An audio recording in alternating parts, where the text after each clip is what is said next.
प्रश्न का है, क्या जड़ को भी कोई चाहना होती है? Question mark. जड़ को चाहना नहीं होती।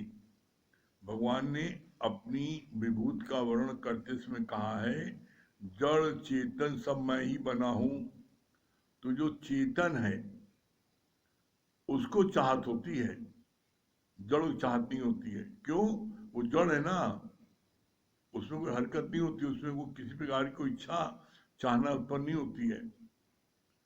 अब ईंटा है, पत्थर है, पर्वत है, नदी, उसको ये जड़ है, ये भी परमात्मा ही देन है, इसमें भी परमात्मा है। क्यों है? क्योंकि आप बोलते हो ना, जर्रे जर्रे में है झांकी राम की, किसी सूझ वाली आंख ने पहचान की। एक तिनके में भी है, फूलों में भी है, कलियों में भी है, कहा नहीं राम है। फूल में राम, कलियों में राम, कहा नहीं राम है। तो फूल को चाहत क्या है? वो जड़ है। कलियुग को चाहत क्या? जड़ है। लेकिन वही बोला भगवान ने, कृष्ण ने, जड़ चेतन सब मैं ही बना हूं। चेतन क्या है? जीव, जिसके अंदर में क्या है? आपके श्वास चल रही है, उठ बैठ रहा है, कोई लड़का है, लड़की है, जानवर है, पशु है, पक्षी है, इनके अंदर सब में चाहत होती है। ये चाहत जो है, जिसके अंदर में परमात्मा ने क्या है, वो शामिल हो गया और चेतन है, उसको चाहत होती है, जड़ को चाहत नहीं होती है। फिर इसके बाद में दूसरा प्रश्न का है, सोने की जंजीर लोहे की जंजीर का क्या अर्थ है? भगवान ने अभी इसका बताया। क्या बोला? बदकर्म करोगे, किसी को सताओगे, किसी का हक लूटोगे, गलत कर्म करोगे, तो यह है बदकर्म, यह है लोहे की जंजीर, तुम्हें नरक मिलेगा, लोहे की जंजीर। और तुम पूजा पाठ करोगे, सत्कर्म करोगे, दान पुण्य करोगे, यह है सोने की जंजीर, यह है स्वर्ग, सोने की जंजीर। दोनों ही जंजीर में बंधन है, मुक्ति नहीं है। कैसे? इसका बहुत ही सुंदर गुरु जी ने उदाहरण पेश किया। बोला, एक तोता जो तोते का व्यापार करते हैं, उन्होंने जो है वो अपना बेच रहे थे, तो एक पंडित जी ने तोता ले लिया। तो वो तोता जो है, जो लिया, तो ऐसी वो एक मामूली से लोहे के पिंजरे में बंद था, उसको पंडित जी ने ले लिया। तो पंडित जी ने भी उसको लोहे के पिंजरे में बंद रखा, लेकिन पंडित जी ने उसको राम राम, सीताराम, हरिओम करना सिखाया। तो वो जब ये बोले राम राम, सीताराम, हरिओम, तो एक दिन रानी उधर गुजर रही, तो उसने सुना ये तोता राम राम कर रहा है, हरिओम कर रहा है। बड़ी खुशी, अरे ये तो बड़ा अच्छा तोता है, सुबह सुबह राम राम कर रहा है, हरिओम बोल रहा है, इसको ले ले। तो उस तोते को उस रानी ने खरीद लिया और अपनी स्टेटस के मुताबिक उसने क्या किया, उस तोते को सोने के पिंजरे में रखा। उसको बड़ा खुश, तोता वो सोने के पिंजरे में है, कहा लोहे से सीधे सोने के पिंजरे में आ गया। लेकिन एक दिन जब उसने अपने साथियों को देखा, तोतों को, जो आकाश में उड़ रहे हैं, मौज ले रहे हैं आकाश में उड़ते समय, तो उनको देख करके उसके मन में बड़ी ग्लानि हुई। बड़ी ग्लानि क्या हुई कि अरे हम तो नहीं उड़ पा रहे और ये तोते मेरे साथी उड़ रहे हैं। तो उसने उन उड़ते हुए तोतों को बुलाया, अपनी भाषा में आवाज दिया, और तोते नीचे आए उसके पास। बोलो क्या बात है भाई, आप लोग बड़ी मस्ती में उड़ रहे हो, गीत गाते जा रहे हो, कहाँ जा रहे हो? कहा? अपने गुरु पास जा रहे हैं। तो कहा कि अपने गुरु से मेरे प्रश्न को पूछ के आना। क्या प्रश्न है? कहा कि हम इस बंधन से कैसे छूटें और आप लोगों की तरह मैं भी आजाद आकाश में उड़ सकूं।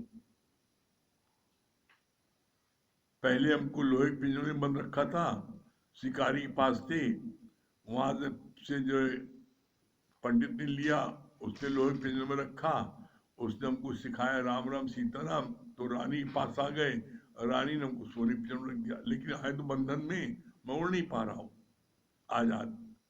आप लोगों की तरह कैसे उड़े? तो उन्होंने कहा ठीक है, अपने गुरु से हम पूछ के बताएंगे। उन साथियों ने जब गुरु के पास गए तो उन्होंने प्रश्न पूछा अपने साथी का कि वो जो है सोने पिंजरे बंद कहता कैसे इससे मुक्त पाए। तो गुरु उसके प्रश्न को सुन करके उन्होंने जवाब दिया। जवाब क्या दिया? वो बेहोश हो गए।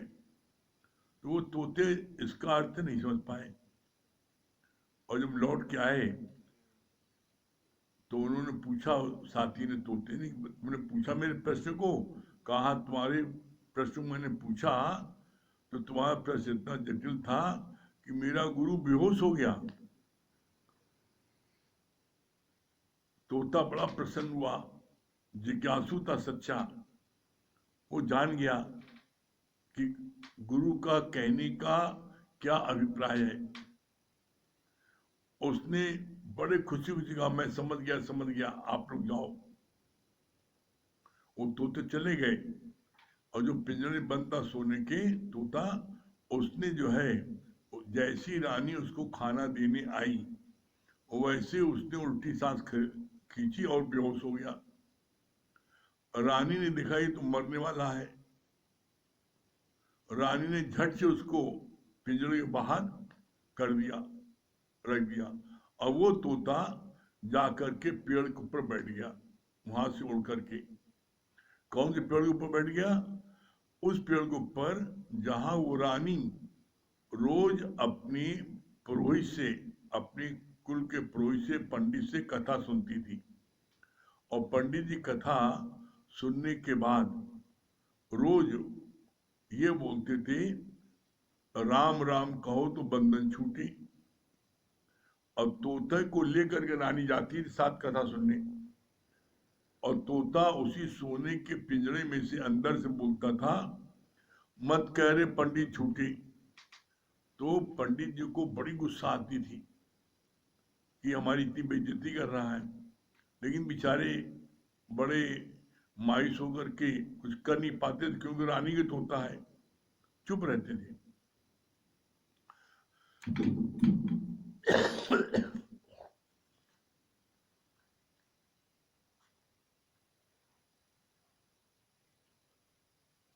जब उस दिन पंडित जी ने देखा कि रानी आज बिना तोते के आई है सुनने, तो बड़ा खुश हुए,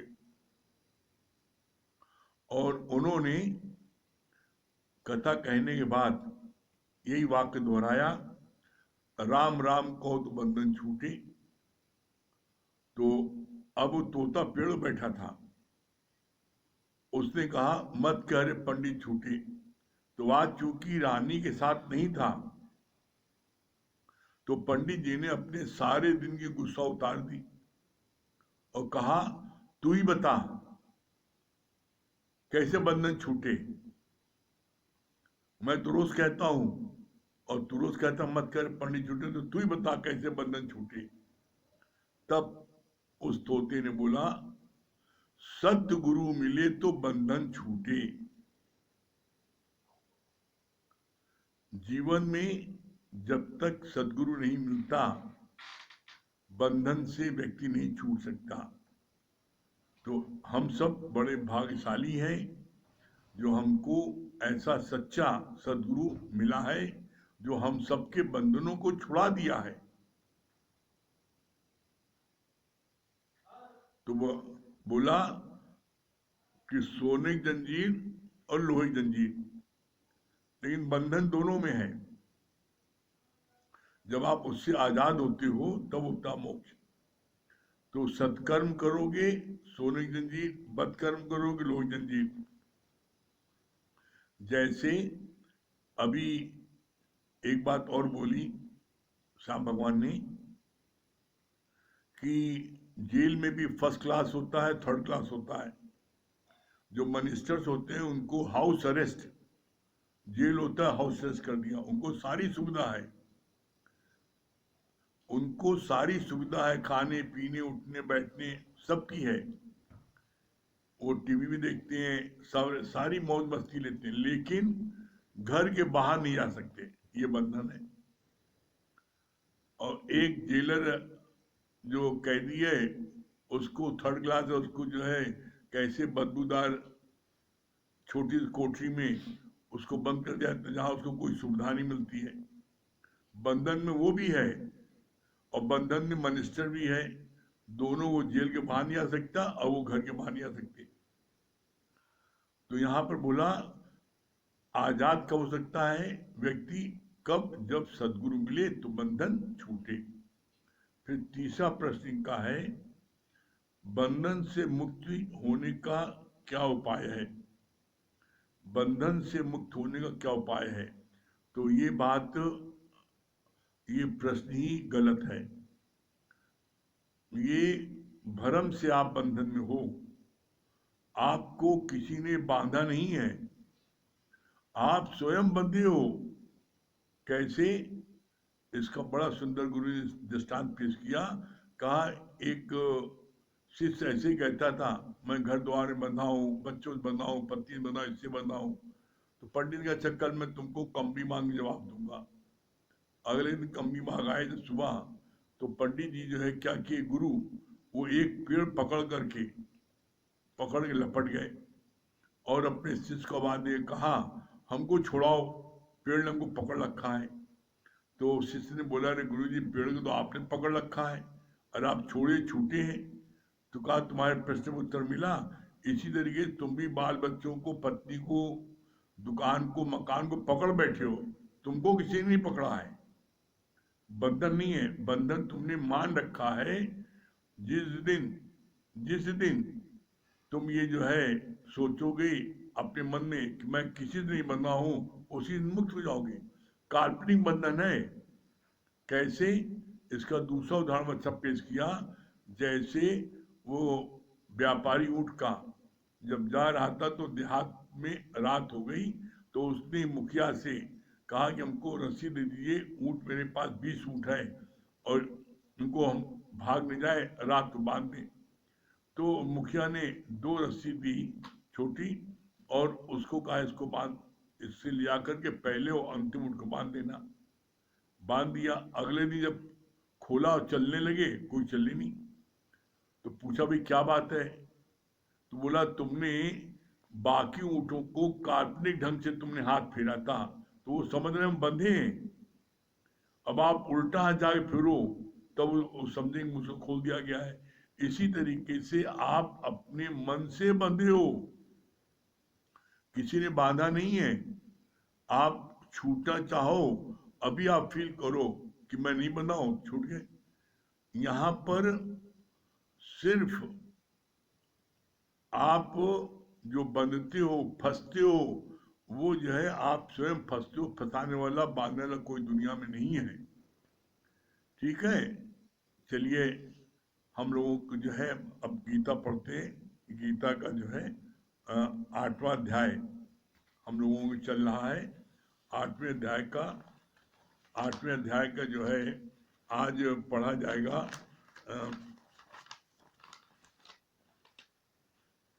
22 से 28 श्लोक तक।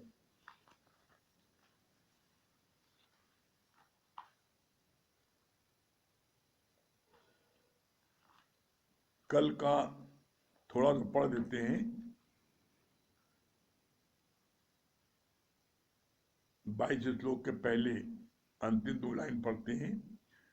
जब तुमको अंदर से ही फील हो कि मेरा कहीं भी लेना देना नहीं है, कोई भी चाहना मेरे अंदर नहीं है, आसक्ति की डोर कहीं पर भी नहीं जुड़ी है, तो वही है परम गति, परम धाम।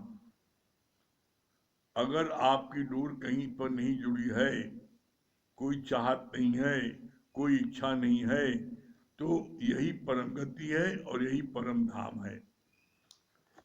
बोलते नहीं, परमात्मा से मिल जाना ही जो है ये मुक्ति है। तो जब आप के मन में कोई चाहत नहीं होगी, कोई इच्छा नहीं होगी, तो आप परमात्मा से मिलके एक होगे और मुक्ति को प्राप्त करोगे। आज उसके आगे है 8वां अध्याय का 22 से 28 श्लोक तक।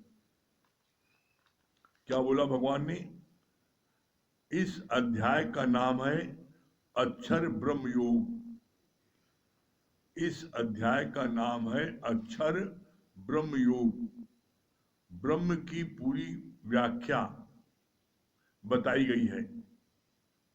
अंतमति साई गति। जो सर्वत्र जगदीश देखता है तो फिर किसी अन्य पर नजर नहीं रखता। देह दृष्टि की प्रीत में सुख नहीं है, पर सच्चा सुख है आत्म दृष्टि में। हर एक करे अपना आप उद्धार, न तो अपनी बुरी गति कहे। गति बताई गई है, एक उत्तरायण, दूसरी दक्षिणायन। उत्तरायण का अर्थ है ऊपर और दक्षिण का नीचे। ज्योग्राफिकल पॉइंट ऑफ व्यू से जिसकी वृत्ति देह से ऊपर है वो है उत्तरायण। धीवर जाल डाल क्या करसी, जब मीन पगल भई पानी।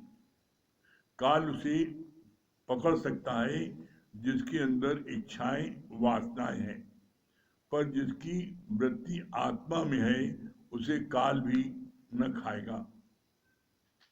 दादा भगवान ने कहा, मैं आता नहीं हूं, जाता नहीं हूं। यहाँ कितनी अच्छी बात बोली भगवान ने। इस अध्याय का नाम है अक्षर ब्रह्म योग। ब्रह्म की पूरी व्याख्या बताई गई है। अंतमति साई गति।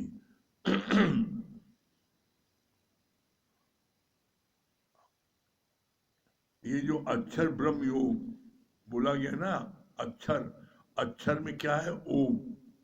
ओम जो है वही अक्षर ब्रह्म है। कैसे? आप ओम का जाप करते हो, क्या बोलते हो?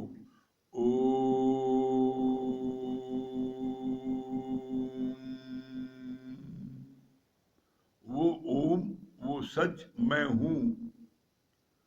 तो ये ओम का जाप, ये अक्षर ब्रह्म, यही ब्रह्म है।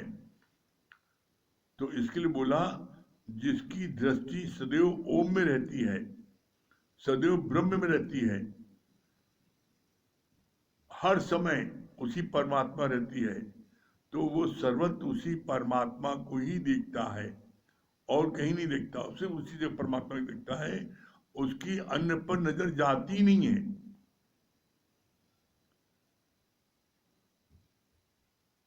ओम पर वृत्ति बनी रहे तो आपकी वृत्ति कहीं दूसरी जगह नहीं जाएगी। आपकी वृत्ति दूसरी जगह कब जाती है? कभी आप इसको प्रैक्टिकल करके देखना। आपकी ओम से वृत्ति जब हटती है, परमात्मा से वृत्ति हटती है, कब हटती है? जब आपके मन में किसी प्रकार की कोई चाहना उत्पन्न होती है। आप बैठे ओम का जाप कर रहे हो, ओम का जाप करते करते एकाएक आपका ध्यान आया, हम मम्मी हैं, तो तुरंत आपको ध्यान आएगा हमारी बेटी ने खाना खाएगी नहीं। ऐसा ना ओम का जाप कर रहे हो भूखा चला जाए। तो आपके मन में जब चाहना आई तभी आप अपने उस ओम की वृत्ति से हटे। नहीं तो ओम की वृत्ति में आप रहते हैं तो फिर कहीं ध्यान नहीं जाता। फिर आगे बोला, जो सर्वत्र जगदीश देखता है तो फिर किसी अन्य पर नजर नहीं रखता। देह दृष्टि की प्रीतम सुख नहीं है, पर सच्चा सुख है आत्मदृष्टि में। जो देह में दृष्टि रखती हैं उनको कभी भी सच्चा सुख नहीं मिल सकता। क्यों? देह का कोई सुख है वो सब क्षणिक है, आत्म सुख वो परमानेंट है। देह का सुख जो है कोई परमानेंट है ही नहीं ना, किसी प्रकार का, खाने का, पीने का, भोगने का, आराम करने का, कुछ भी है वो है क्षणिक, परमानेंट नहीं है। फिर बोला सच्चा सुख किसमें है? आत्म दृष्टि में। जब आप अपनी आत्मा में रहते हो, जब आप अपने ओम की वृत्ति में रहते हो, जब आप ब्रह्मा का वृत्ति में रहते हो, जब आप फील करते हो कि मैं आत्मा हूँ, मैं ब्रह्म हूँ, तो बोला वो जो है परमानेंट सुख है, और उसकी अवधि आपकी तब तक रहती है जब तक आपका पूर्ण एकाग्रता उसमें रहती है। जैसे ही आपका जरा सा ध्यान हटा तो आप तुरंत जो है ब्रह्म से जीव बन जाते हो, और जीव को चाहना होती है, ब्रह्म को कोई चाहना नहीं होती है। हर एक करे अपना आप उद्धार, न तो अपनी बुरी गति गए। यहाँ पर एक बात ध्यान रखना, जब तक आप अपना उद्धार स्वयं नहीं चाहोगे, साक्षात भगवान भी नीचे उतर आए, गुरु भी सब कोशिश कर लें, तब भी उद्धार नहीं होगा। जब तक आप नहीं चाहोगे, तो आप जिस दिन चाह लोगे उद्धार आपका, तो कोई आपको रोक भी नहीं सकता। आपकी जो दृढ़ संकल्प है, आपकी इच्छा शक्ति है कि हमको जो है ब्रह्म के स्थिति में आना है, तो दुनिया की कोई ताकत आपको रोक भी नहीं सकती। क्यों? क्योंकि ये किसी की धरोहर नहीं है। ब्रह्म कोई भी, कैसा भी, छोटी जात, ऊंची जात, गरीब, अमीर, कोई भी ब्रह्म को प्रकट कर सकता है। कैसे? जैसे दूध में से कोई भी मक्खन प्रकट कर सकता है, बस मक्खन को प्रकट करने का एक प्रोसेस है। इसीलिए लाइन आती है, सूना सकना कोई नहीं हर के अंदर लाल, और मूर्ख गण खोले नहीं कर्मी भय कंगाल। कोई सूना सकना नहीं है, हर एक के अंदर वो परमात्मा ब्रह्म मौजूद है। जैसे दूध में मक्खन मौजूद है, तो उसको प्रकट करना है, तो प्रकट करने का एक प्रोसेस है। जो भी उस प्रोसेस को एडॉप्ट करेगा वो मक्खन प्रकट कर लेगा। इसी तरीके से जो भी जीव अपने अंदर से ब्रह्म को प्रकट करना चाहता है, तो वो प्रोसेस अडॉप्ट करे, तो उसके अंदर से ब्रह्म प्रकट हो जाएगा। दूध में से मक्खन को प्रकट करने के प्रोसेस क्या है? दूध को आप गर्म करिए, उबालिए, ठंडा करिए, जामन डालिए, दही जमाइए, और दही जम जाए तो उससे मथानी चलाइए, मक्खन निकल आएगा। इसी तरीके से जीव में से ब्रह्म प्रकट करने का तरीका है। क्या तरीका है? कि गुरु की वाणी को, ब्रह्म ज्ञान को रोज सुने, नित्य सुने, और फिर उसके बाद में उसका मनन करें कि मैंने क्या क्या सुना और वो मेरे जीवन में पूरा अप्लाई है, पूरा मैंने अपने जीवन में उसको मैंने अप्लाई किया है।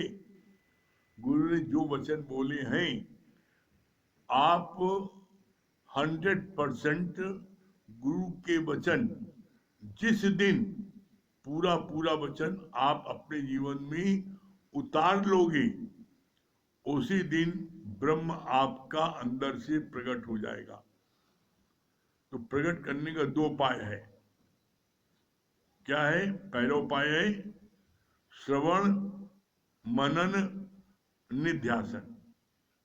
गुरु के वचन को सुनो, उसको मनमना भाव के मनन करो, और फिर क्या है? निध्यासन में स्थित का बन जाना।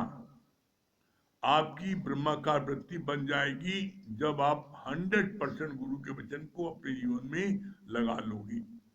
एक उपाय ये है। दूसरा उपाय क्या है? सुनत, कहत, रहत गति पाए। दूसरा उपाय है गुरु के वचन को सुनो और किसी जरूरतमंद को, किसी सच्चे जिज्ञासु को उसको जाकर के गुरु के वचन सुना दो कि आज गुरुजी ने ये बताया।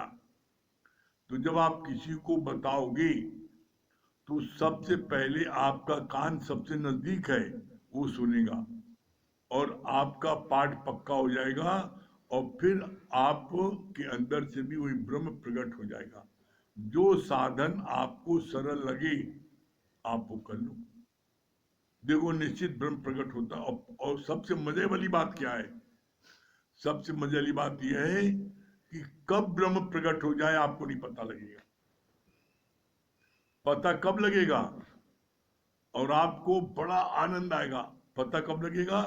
जब कोई आपका अपमान कर रहा है, आपका नुकसान कर रहा है, आपके लिए बहुत ही कड़ू वचन बोल रहा है, लेकिन आपको कुछ लग ही नहीं रहा है, आप उसकी बात का आपको पे कोई असर नहीं हो रहा है, उसको आप दंड नहीं दे रहे हो, उससे आप बदले की भावना से कोई कार्य नहीं कर रहे हो, आपके अंदर में एक करुणा उत्पन्न हो रही है कि भगवान कैसे इसको भी ये ज्ञान प्राप्त हो जाए और इसका जीवन भी आनंद में हो जाए। तो बोला दुनिया वाले खुद आपसे कहेंगे कि आप क्या हो गया है, अरे आपके उसने ऐसा ऐसा कहा, आप कुछ बोले नहीं। तो आपके अंदर से बदला लेने की भावना समाप्त हो जाएगी। आप हर एक से बड़े प्यार से बात करोगे। क्यों? क्योंकि आप हर एक को अपना आप देखोगे, तो ये परमात्मा गुण प्रकट हो जाएंगे। और क्या चीज बताई भगवान ने? समझ लेना, जिस दिन आपका परमात्मा प्रकट हो गया तो उस दिन ये 5 लक्षण आपके जीवन में आ जाएंगे। 5 लक्षण क्या है? मुदिता, करुणा, क्षमा, आरजू, संतोष। ये 5 लक्षण आपके जीवन में आ जाएंगे। आप हर समय प्रसन्न रहोगे, चाहे बीमारी हो चाहे अमारी हो, चाहे मौत हो चाहे शादी हो, चाहे गरीबी हो चाहे अमीरी हो, कैसे भी कर्म प्राणी मिले हो, आप हमेशा अपनी मस्ती में मस्त रहोगे, प्रसन्नचित रहोगे, कभी आप दुखी नहीं होगे। करुणा, आपके मन में हमेशा सबके प्रति करुणा होगी कि कैसे हर एक को ये ज्ञान प्राप्त हो जाए। क्षमा, कितना भी कोई अपराध कर देगा, आपका नुकसान कर देगा, उसके बाद भी आप उसको क्षमा कर दोगे, उसको दंड नहीं दोगे। मुदिता, करुणा, क्षमा, आरजू, जो सच्चा होता है उसका अंदर बाहर एक रस जाता है, उसके अंदर में किसी प्रकार का कोई खोट नहीं होता। जैसे एक अफसर के कैबिन में शीशा लगा होता है, पारदर्शी, अंदर बाहर दो तरफ दिखाई पड़ता है, उसी तरीके से जिसके अंदर भगवान प्रकट रहता है उसका हृदय अंदर में जो है वही बाहर है, जो बाहर वो अंदर है, उसका जो है बहुरूपिया रूप नहीं होता है। मुदिता, करुणा, क्षमा, आरजू और संतोष, चाहे 1 पैसे की आमदनी न हो और चाहे करोड़ों की आमदनी हो और चाहे लंगोटिया में रहना पड़े और चाहे आपके कितना भी सुख सुविधा हो, किसी भी बात से प्रभावित न होना, हर एक में क्या है, हर एक में सम रहना, हर एक में संतोष करना, हर एक में भगवान ने जितना दिया बहुत दिया है। जब आपके अंदर ये भावना आ जाए, जब आवे संतोष धन सब धन दूर समान, तो आप समझना मेरा परमात्मा प्रकट हो गया है। तो ये बात, ये लक्षण है। कैसी भी कोई विपरीत परिस्थिति आए आपका मन नहीं चलेगा, मन आपका अमन हो जाएगा। हर समय आप अपने परमात्मा के सुमरन में रहोगे, किसी बात की चिंता नहीं रहेगी। ये परमात्मा गुण आपके अंदर से प्रकट होंगे। फिर आगे बोला,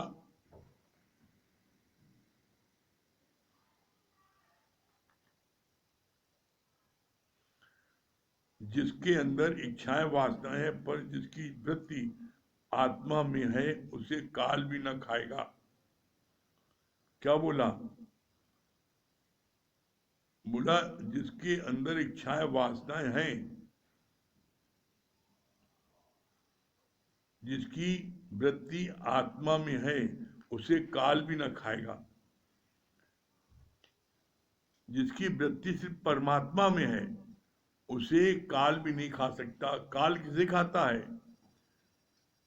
अंत वेले की वासना के अनुसार जीव को जन्म मरण मिलता है और उसको काल खाता है। लेकिन जिसकी वृत्ति हमेशा परमात्मा में है उसको कोई भी नहीं खा सकता। दादा भगवान ने कहा, मैं आता नहीं हूं, जाता नहीं हूं, सदैव हुई हूं, न जाते न मरते न, बोला न जायते न मरते न कहते, न कदाचित जिसे शस्त्र काटे, न अग्नि जलाए गलाए, न पानी न मृत्यु मिटाए, वही आत्मा सच्चिदानंद मैं हूं। कितना अच्छा भगवान ने कहा ना, वही आत्मा सच्चिदानंद मैं हूं, जिसे शस्त्र काटे न अग्नि जलाए गलाए न पानी न मृत्यु मिटाए, वही आत्मा, वही ब्रह्म मैं हूं। ये फीलिंग करना, और जब ये आप फीलिंग करोगे कि मैं वही आत्मा हूं, वही सच्चिदानंद हूं, तो आपको किसी प्रकार का कोई दुख नहीं लगेगा। दुख लगता है जब आप देह में आते हो। सारे बंधन, सारे दुख, सारे कष्ट, सारी बातें सब देह में होती है। जिस क्षण आप आत्मा में आ जाते हो उस समय आपको सिवाय आनंद के कुछ भी नहीं आता, कोई कष्ट नहीं लगता। इसीलिए कहा जाता है ज्ञानी के घर सदा आनंद। ज्ञानी के घर किसी जो है न शादी की रीत न गमी की रीत। फिर आगे बोला, कुम्हार के कुछ घड़े कच्चे ही टूट जाते हैं, उनकी मिट्टी से कुम्हार फिर से घड़े बनाता है, पर जो घड़े पक कर टूट जाते हैं उनको फिर से नहीं बनाया जा सकता। क्या सिद्धांत है? जो घड़ा कच्चा रहता है और टूट जाता है तो कुम्हार उस घड़े को मट्टी में मिला के फिर घड़ा बना देता है। क्यों? क्योंकि कच्चा था तो मट्टी में मिल जाता है और फिर वो घड़ा बन जाता है। लेकिन जो घड़ा पक गया, अग्नि पे चढ़ गया, पक्का हो गया, तो वो घड़ा टूटने पर फिर वो दोबारा नहीं बन सकता, वो नष्ट होता। क्यों? वो कच्ची मिट्टी होती है तो मिट्टी में मिल जाती है, लेकिन वही मिट्टी जब पक जाती है, अग्नि में पका लेते हैं घड़े को, तो फिर वो घड़ा दोबारा नहीं बनता, वो टूट जाता है। कहने का मतलब क्या कि जब कोई छोटा बच्चा रहता है तो उसको आप जैसे चाहें, जिधर चाहे उसको मोड़ लो। जैसे पौधा है, पौधा आपने घर में लगाया, अभी छोटा पौधा है, अब वो एक तरफ झुक गया, तो आपने क्या किया? आपने बीच में डंडी गाड़ी और उस पौधे को उस डंडी में बांध दिया, तो पौधा सीधा हो गया और सीधा रहेगा। लेकिन उसी पौधे को आपने 4 साल छोड़ दिया, अरे टेढ़ा जाने दो, टेढ़ा क्या करना है। और जब वो पौधा वृक्ष बन गया, वो जो जिधर से मुड़ा था वो कोमल टहनी बल्कि वो मोटी डाल बन गई। अब उसको आप सीधा करना चाहो तो सीधा नहीं होगा, वो टूट जाएगी, डाल कट जाएगी, लेकिन सीधी नहीं होगी। सिद्धांत क्या है? इसी तरीके से जो छोटे बच्चे होते हैं उनके में यदि आप कोई गलत बात देखते हो तो उनको आज आप सुधार सकते हो और वो सुधर सकते हैं। वही बच्चा जो अभी 10 साल का है, वही बच्चा जब 22 साल का हो जाएगा, 25 साल का हो जाएगा, तो जो आदत उसकी 5-10 साल की है, उसको अगर आपने 10-12 साल की अवस्था में नहीं छुड़ाया तो वो आदत उसकी पक्की होती गई, और 22 साल को हो गया तो फिर वो आदत नहीं छोड़ पाएगा, बड़ा मुश्किल होगा, वो कट जाएगा, मुड़ मुड़ नहीं सकता, वो कट जाएगा, नष्ट हो जाएगा। इसीलिए कहते हैं कि बच्चों पर बड़ा विशेष ज्ञान सुनने का मतलब नहीं होता है कि आप अपने बच्चों को इग्नोर कर दिया। और ये बातें हम लोगों को बहुत शिकायत सुनने को मिलती है कि ज्ञान सुनने के बाद में माँ और पिता जो भी सत्संग सुनता है, वो इतना ज्यादा सत्संग में मस्त हो जाते हैं कि अपने बाल बच्चों को ध्यान नहीं रखते। गलत है। बच्चों का पूरा ध्यान रखो, छोटे बच्चे हैं, उनकी अगर परवरिश आपने अभी अच्छे से नहीं किया, यही उनकी कोई गलत आदत पड़ जाएगी, तो आपको जीवन पर्यंत आपको उसको भोगना पड़ेगा, सहना पड़ेगा, फिर सुधर नहीं सकते हैं। तो ज्ञान सुनने का मतलब है ऑलराउंडर बनना। ऑलराउंडर मतलब क्या होता है? आपका घर गृहस्थ भी खूब सुंदर हो, बाल बच्चे भी खूब खूब आपकी आज्ञा में चले, खूब प्रसन्नचित हो, बाल बच्चे भी हैं, घर घर प्राणी खुश रहे, आप घर के बाहर भी खुश रखो, घर के अंदर भी खुश रखो। और ये ऑलराउंडर जो है वो कर सकता है। और ऑलराउंडर कौन बनता है? जो गुरु के इशारे पर चलता है। हम ये बात अपने जीवन के अनुभव से कह रहे हैं आपको। अगर आपने गुरु को कहना मान के ऐसा अपनाया, तो आपका घर भी स्वर्ग हो जाएगा, बाल बच्चों को बड़ा आनंद मिलेगा, और बाल बच्चे भी खुशी खुशी सत्संग में बैठेंगे।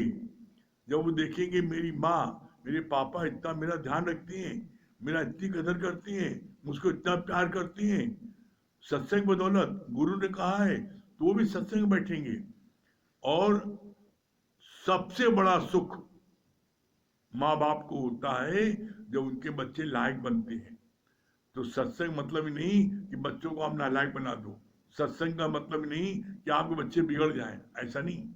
आपको घर भी देखना है, बाहर भी देखना है, ऑलराउंडर बनना है, और तभी आप जो है आपको परमानेंट हैप्पीनेस मिलेगी।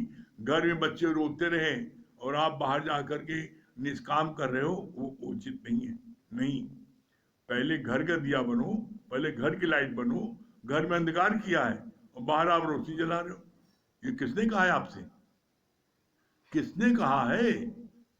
कभी गुरु से पूछा है? पहले घर की लाइट बनो, इसके बाद में मोहल्ले की लाइट बनो, फिर अपने आस पड़ोस की लाइट बनो, शहर की लाइट बनो, और तब आप जो है पूरे विश्व की लाइट बनो, सूर्य की तरह। गुरु के कहने चलोगे तो बोला ये भी शुभ रहा है, आगे भी अच्छा रहेगा, और हर चीज आपकी अच्छी होगी, और आपको हर समय आनंद की प्राप्त होगी। ठीक है? हाँ, सुनैना जी,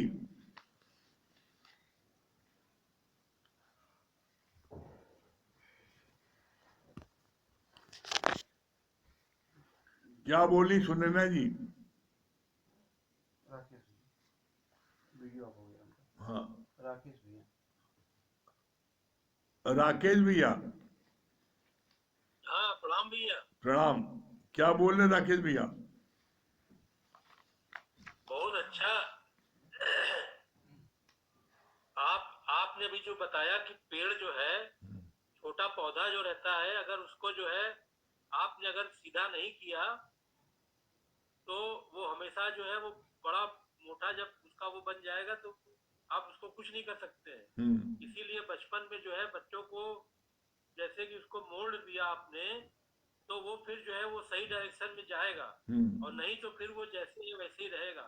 हाँ, और भी बहुत अच्छा बताया आपने कि हम लोग को घर परिवार में ये नहीं कि सत्संग में जुड़ गए तो जुड़ गए, बच्चों को भी जो है सब चीज पूरा देखना पड़ता है।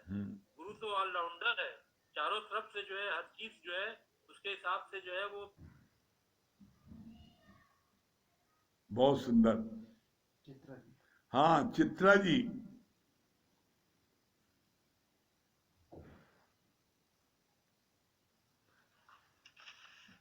चित्रा जी, हाँ गुरुजी, हरिओम हरिओम। हरिओम गुरुजी। क्या बता रही चित्रा हरिओम। जी? हाँ, बहुत अच्छा लगा कि अगर आपके अंदर परमात्मा प्रकट हो गया तो आप परमात्मा के 5 गुण आ जाएंगे: मुदिता, करुणा, क्षमा, आरजू, संतोष।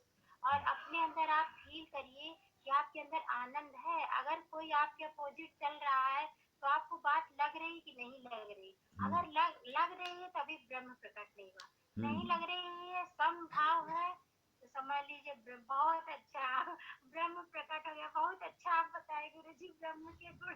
बहुत एकदम मतलब बहुत अच्छे से समझ में आ गया। हाँ, हाँ गुरु जी। और त्रिपाठी जी क्या बोल रहे हैं? त्रिपाठी जी, हरिओम गुरु जी। हरिओम। हरिओम गुरु जी। हरिओम, क्या बोले गुरु जी, ये त्रिपाठी जी? बात बहुत अच्छी लगी। गुरु जी, जो आपने तोता का उदाहरण दिया कि जो तोता बोला कि पंडित झूठा, हाँ गुरु सत्य, तो हम गुरु से ही मुक्ति मिल सकती है, बाकी बंधन से मुक्ति मिल नहीं सकती हमको।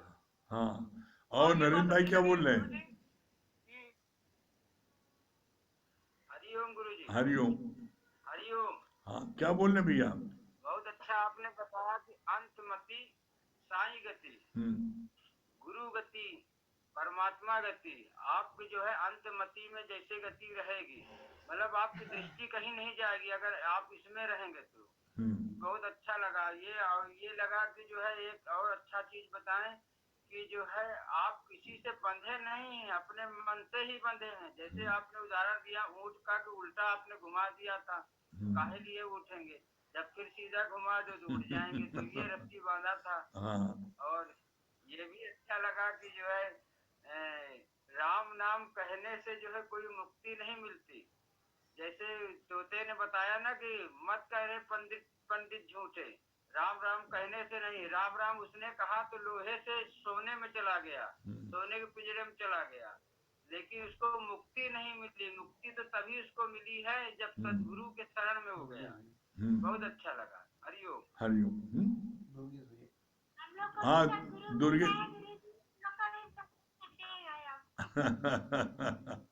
हाँ, दुर्गेश भैया दिल्ली, हरिओम।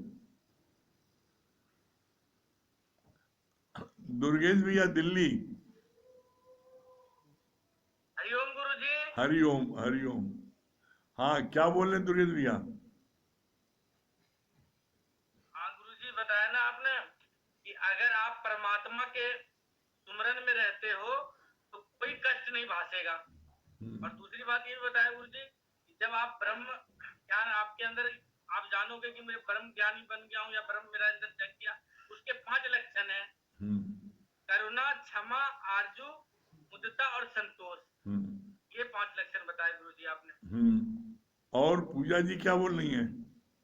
आज पूजा जी बड़ी प्रसन्नचित है कहीं। हरिओम गुरु। हाँ, हरिओम। क्या बता रही पूजा जी? हरिओम गुरु जी। हरिओम। गुरु जी, ये बात बहुत अच्छी लगी कि अगर आप भगवान के शरण में, मतलब उनको दिन रात आप उनका सुमरन करते हैं, तो आपको कोई भी कष्ट जो होता है वो भागेगा नहीं। कष्ट आएगा लेकिन भासेगी नहीं। बहुत सुंदर। हाँ, वंदना जी, हरिओम। हरिओम। हाँ, हरिओम।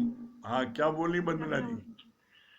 आज ये पॉइंट बहुत अच्छा लगा कि आपको घर में, अपने परिवार में और सत्संग में बैलेंस बना के रखना है। किसी को इग्नोर या ओवरलुक नहीं करना है। पहले हमें घर की रोशनी बनना है, फिर मोहल्ले की रोशनी बनना है, फिर उसके आगे बढ़ के फिर करके उसकी रोशनी बनना है। सब में बैलेंस बना के रखना है, तब हम निष्काम कर पाएंगे। जब हम घर में ही उसका एग्जाम्पल नहीं दे पाएंगे तो हम निष्काम किस उस पर करेंगे? हमें उसका एग्जाम्पल बनना है, सत्संग का सीधा साधा एग्जाम्पल बनना है, जिससे हम खुद ब खुद, हमारे घर वाले इम्प्रेस हो और सत्संग को खुद ब खुद अपनाएं। और बच्चों को कभी इग्नोर नहीं करना है, फर्स्ट प्रायोरिटी पे बच्चों को रखना है। हाँ, बहुत सुंदर। हाँ, विजय लक्ष्मी जी, विजय लक्ष्मी। हरिओम भैया। हरिओम। हाँ, अरे वाह। हाँ, क्या बोल रही है? सच बात है कि पहले गुरु जो है हमें रास्ता बताता है, कहता है कि पहले घर की लाइट बनो, फिर मोहल्ले की बनो, फिर समाज की।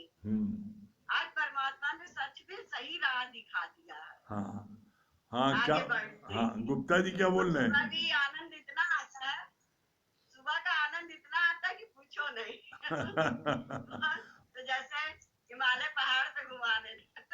हाँ, ये तो बहुत अच्छा लगता है भैया, जिसने आपका चखा कहानी वही बहुत जाने। अच्छा लगता है। जो कंपनी बाग में सुबह आता है वही जाने वहाँ का आनंद।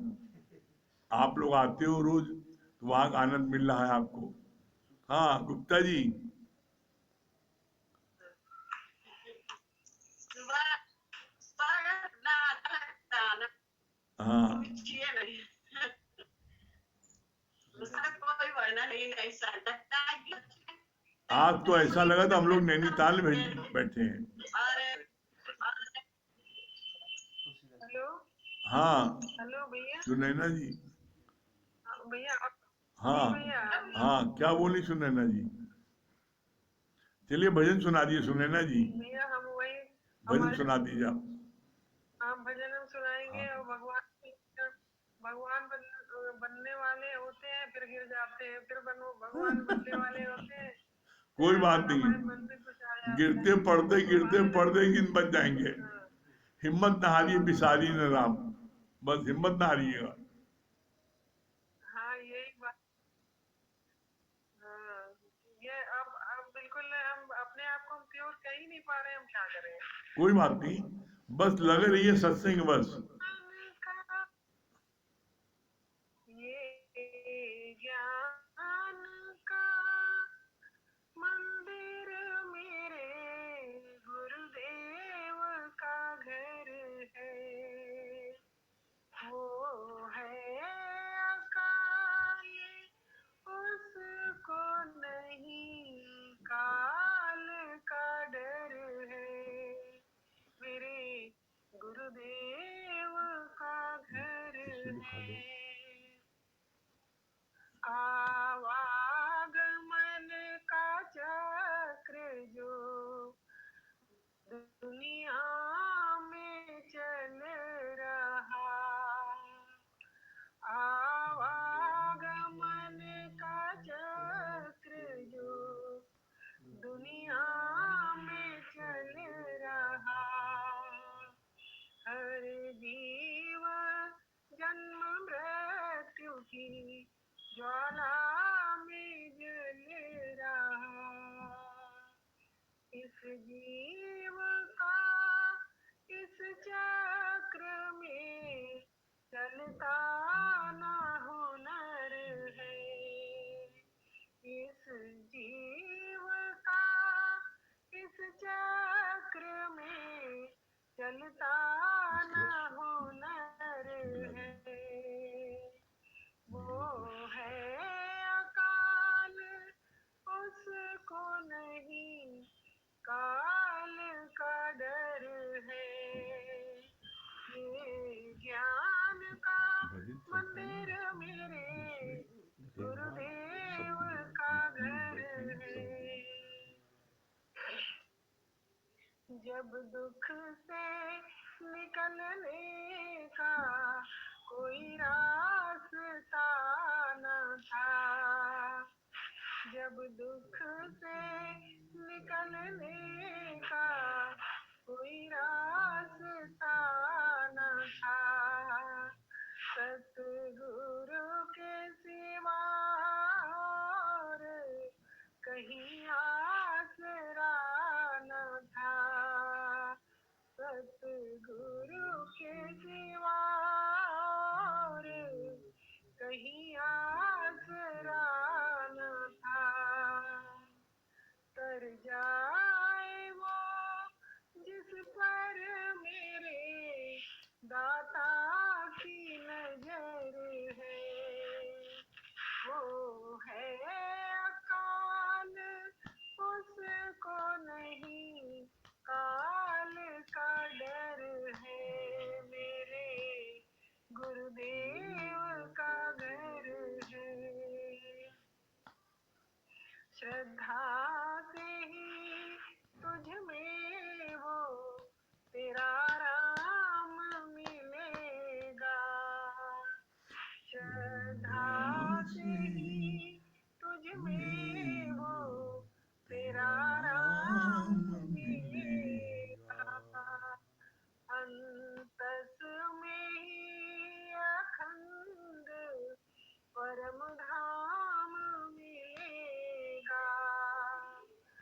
में ही अखंड परम धाम मिलेगा। इस द्वार पर माया का नहीं कोई असर है। इस द्वार पर माया का नहीं कोई असर है। मेरे गुरुदेव का घर है। जीवन में महामुक्ति का परिणाम पा लिया। जीवन में महामुक्ति का परिणाम पा लिया। परिपूर्ण परमानंद में विश्राम पा लिया। परिपूर्ण परमानंद में विश्राम पा लिया। तू है चिदात्म ब्रह्म जो व्यापक है अमर है। व्यापक है अमर है। मेरे गुरुदेव का घर है। ये ज्ञान का मंदिर मेरे गुरुदेव का घर है। मेरे गुरुदेव का घर है। बहुत सुंदर, बहुत सुंदर। हाँ नीलू जी।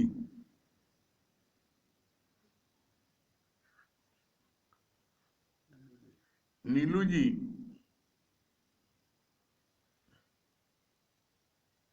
हरिओम गुरुजी। हरिओम। हाँ क्या बता रही है नीलू जी? जी गुरुजी, बहुत अच्छा लगा भी आपने बताया। एक एक वचन हीरे मोती से भी बढ़कर है और वास्तव में हम लोग अति भाग्यशाली है कि आपके सानिध्य में है।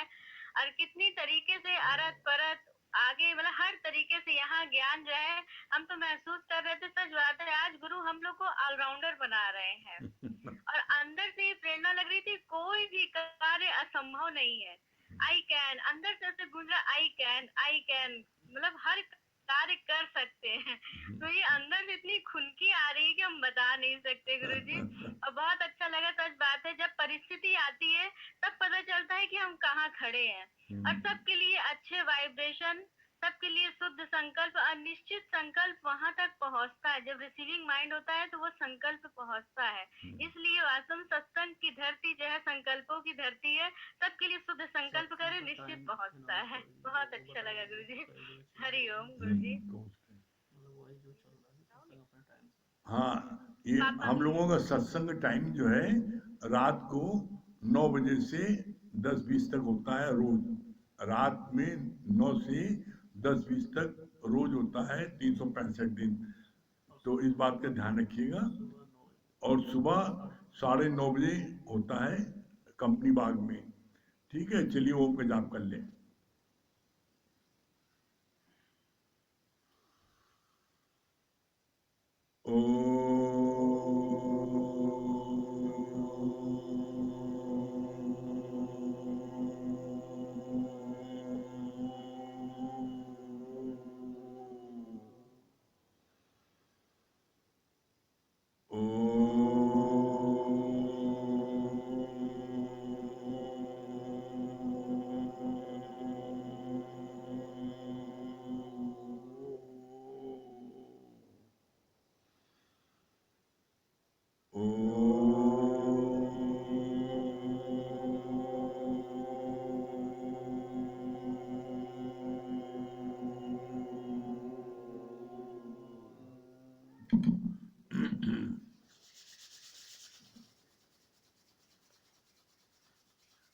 सभी प्रेमियों को हरिओम, राम